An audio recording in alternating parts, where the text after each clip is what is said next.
All right, guys, this is Gwin, and with me is Rance, and we are back for Game 3. This is, like you said, Rance, we're at a best-of-1 now, guys. My favorite situation. All I like to do, you guys. One. And you can call me a nub if you want, but I don't understand why we have to play a 45-minute game 3 times in a row.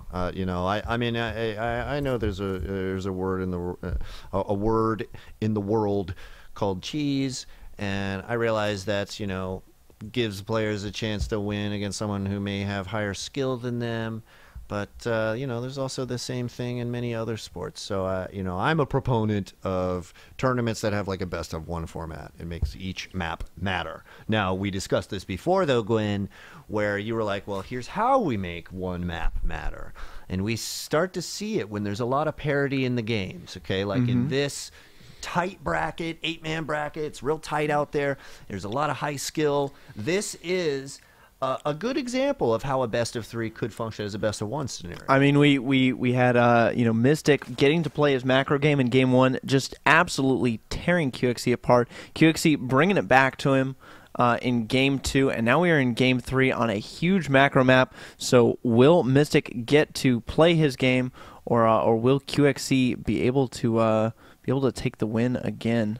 We'll have to see. Sorry, we got ahead of ourselves though, Rance. We haven't introduced our players yet. We've got in the purple, and of course he never loses when he's purple, except for Game 1. Complexity's coLqxc in the upper right-hand corner, and as the green Zerg, xSixMystik in the lower left-hand corner. More fun, and I actually like this move out of coLqxc here. If I were Mystik, I would think... I think I would be expecting another eco play from coLqxc in this situation, being as how the cheese did not work in any way, shape, or form last time. Or I should not say cheese, the forward play before did not really work. So I'm actually not surprised to see this out of coLqxc. He's the type of guy, as we heard on the phone earlier, to pull a forward move like this. Absolutely. So I'm giving mad props right now here for the chance taking. We'll have to see though. I think that if Mystik bounces by this watchtower, similar to how he bounced by this watchtower, he's actually going to see that barracks. I cannot confirm that until it happens, but it looks like Mystik, being a super responsible player, is going to do just that.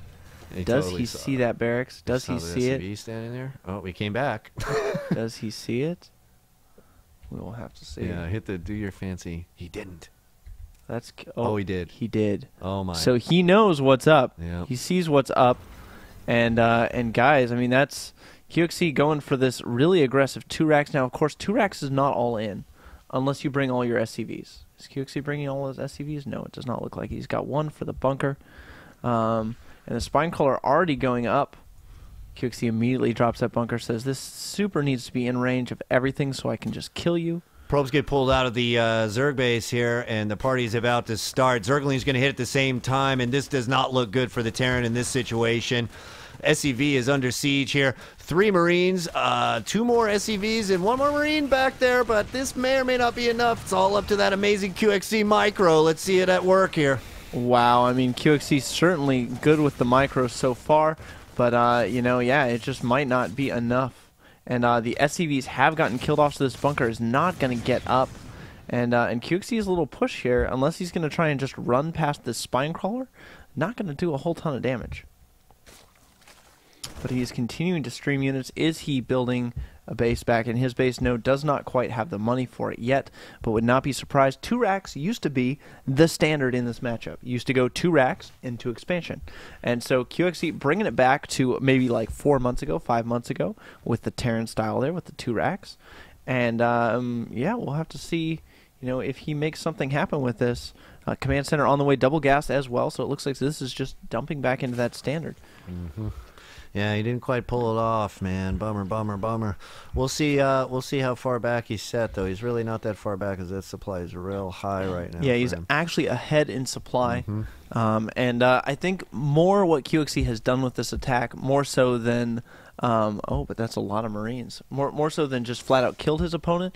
He's forced a lot of Zerglings instead of drones. Right. Look at this. Killing off more Lings as well. coLqxc with that stutter step micro. So Gosu. I think I'm going to spend an evening with Terran after watching this cat at work here. coLqxc, do me a favor, make it deep into the bracket. But Mystic, please don't give him an easy shot, okay? Get him. You're allowed to win too, buddy. There are other Terrans in this tournament. I'm not worried. All right, Spinecrawler's going to push up here a little bit. Marines decide that that push is no longer effective, which is totally true. They're going to go ahead and retreat with that barracks all the way back as well, and we're going to go ahead and settle into what the next phase is going to be here for QXC. QXC adding on 2 factories at this point, so we are going to see a mech transition out of this. And this is actually really cool play because I don't think I've ever watched a pro player go 2 racks into mech. And so I'm really excited to see what he does here. I mean, even if he is just going to go into that like Marine tank but off 2 fac instead of 1, that's kind of cool too because that's a lot of extra tanks. And that kind of adds an interesting element to that. And Mystik, not wanting these links to go to waste, just goes ahead and throws them on the destructible rocks. Is going to take a fast third, and that's a great usage for him, but he does not actually have speed yet. We are 8 minutes in the game. Mystik taking a late gas, getting his speed up just now.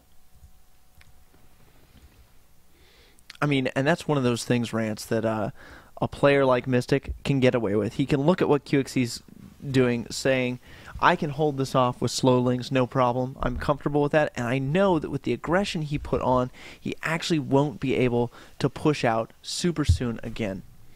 And I don't need that speed immediately. No, when you do like a 2 racks thing like this, Gwyn, and drop some knowledge here, how easy is the transition into this Blue Flame Hellion thing that he's trying to pull? I mean, this seems like backwards compared to, like, say, the Hellion build that we saw previously.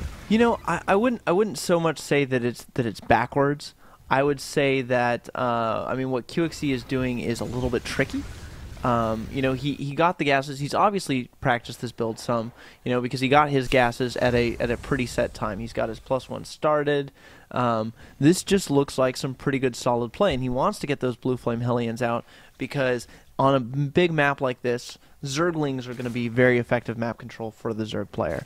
How better to deal with Zerglings than Blue Flame Hellions? But hold on, we have a little bit of engagement here.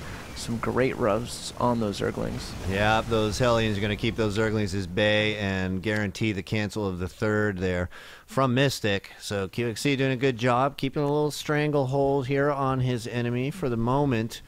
We'll see. We've got Banelings though. Oh boy, yeah, that is a lot. QXC needs to watch that army, and oh my God, that was huge Baneling hits. Yeah, he wasn't even looking.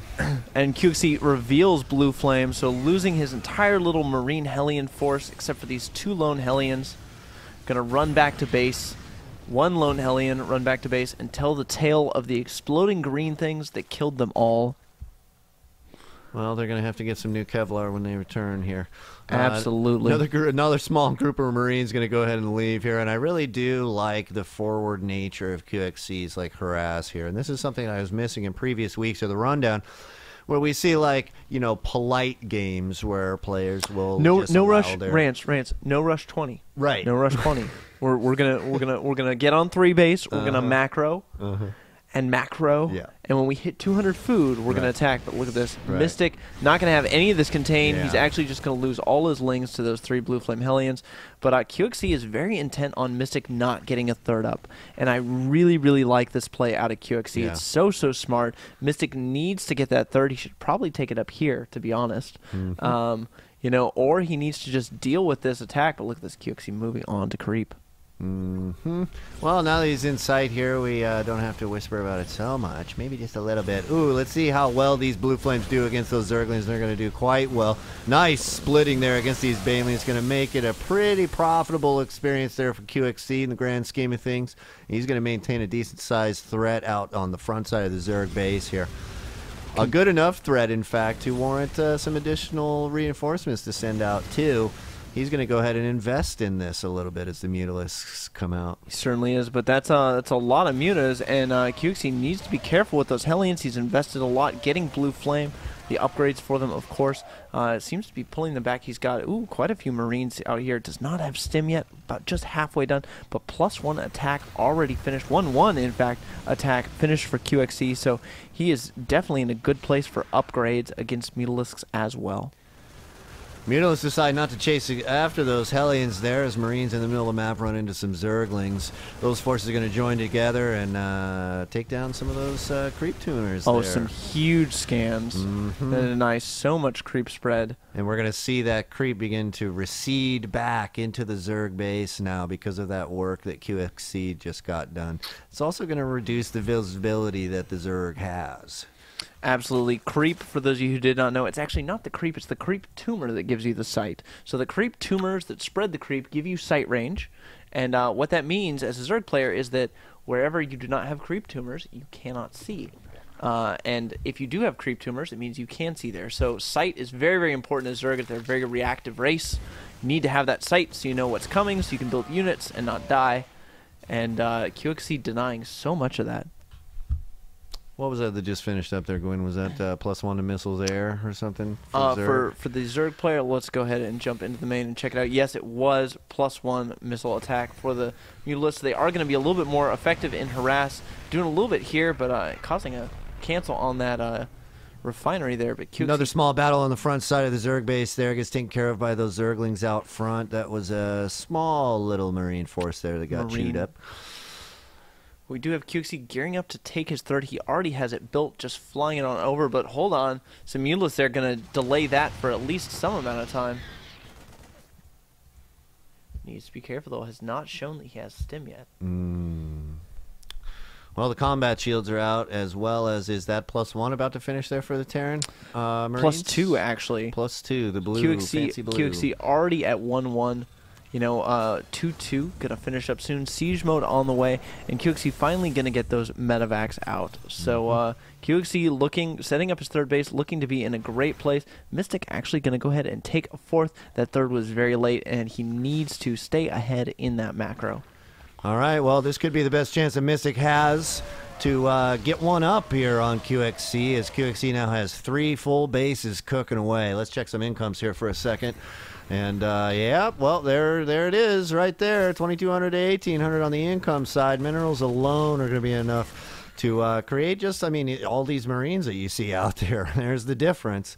When this fourth pops for Mystik, though, if he gets it populated and it stays up for a decent amount of time, we're going to see things shift towards the favor of the Zerg. Absolutely. Look at this. coLqxc checking out this base says, hey, wait a minute, there's not a base here. So coLqxc has to assume at this point there must be a base here, or maybe Mystik took the bottom expansion or the top expansion. But coLqxc scouting those out as well. So responsible with that Marine placement. And hold on, we have a huge move out here into the middle of the map. 2-2 is done. 3 attack is started. coLqxc is making 11 Marines at a time. I don't even know what to say to that, but we've got a ton of Banelings morphing in here. We call that baller. We do. We absolutely do. And this Mutalist flock is actually pretty scary. 23 Mutalists. Oh, but flying over some Marines, losing a couple needlessly. Not what you want to do in that situation. coLqxc, though, pushing forward with this attack. Not too worried about the counterattack from these Mutas. That's rather interesting. Can we take a peek at that fourth there, Gwyn, real quick for the Zerg? Yeah, okay, so it's got a few drones in it down there. We're starting to get our momentum back up here. I feel like the oh, and here we go, the huge engagement. Baneling's coming in. Muta's target firing the tanks. And coLqxc is going to be forced to micro like a boss or pull back, and it looks like he's just going to lose the entire army.